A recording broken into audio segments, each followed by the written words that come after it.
మనిషి ఆరోగ్యానికి మంచినీళ్లు తాగడం అనేది చాలా ముఖ్యం అనేది ఇప్పుడు ప్రత్యేకంగా చెప్పవలసిన పని లేదు.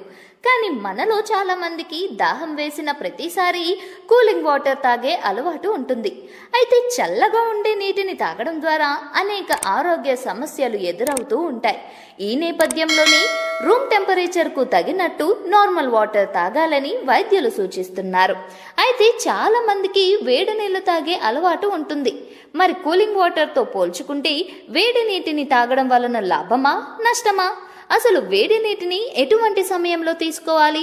ఇక వేడి నీటిని తాగడం వలన కలిగే ఫలితాలను గురించి తెలుసుకున్నట్లయితే కూలింగ్ వాటర్ కు బదులు వేడి నీళ్లు తాగడం ఆరోగ్యానికి మంచిది అని సూచిస్తున్నారు వైద్య నిపుణులు. ఉదయం నిద్ర లేవగానే కాలకృత్యాలు తీర్చుకోవడానికి ముందే 2 లేదా 3 గ్లాసులు గోరువెచ్చని నీరు తాగాలి. నీటిని గడగడా తాగేయకుండా నోటిలోనే ఉంచుకుంటూ గుటకలు వేస్తూ తాగండి. రోజు ఇలా చేస్తే తప్పకుండా మంచి ఫలితాలు చూస్తారు.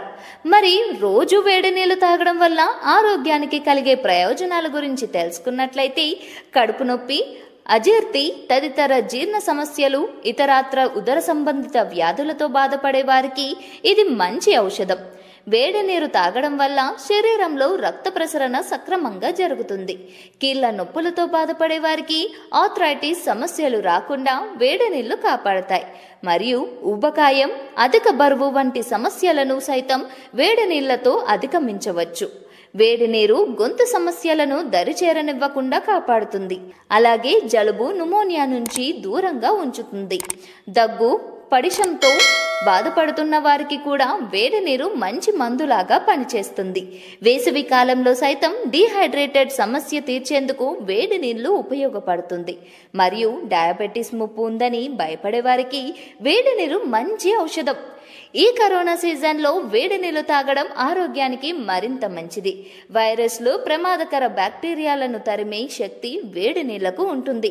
ఇక ఈ వేడి నీళ్లను ఎటువంటి ఆరోగ్య సమస్యలు ఉన్నవారు ఖచ్చితంగా తీసుకోవాలో తెలుసుకున్నట్లయితే డయాబెటీస్, గుండె, ఉదర సంబంధిత వ్యాధులతో బాధపడేవారు వేడి నీళ్లు తాగడం ఎంతో మంచిదని వైద్యులు తెలుపుతున్నారు.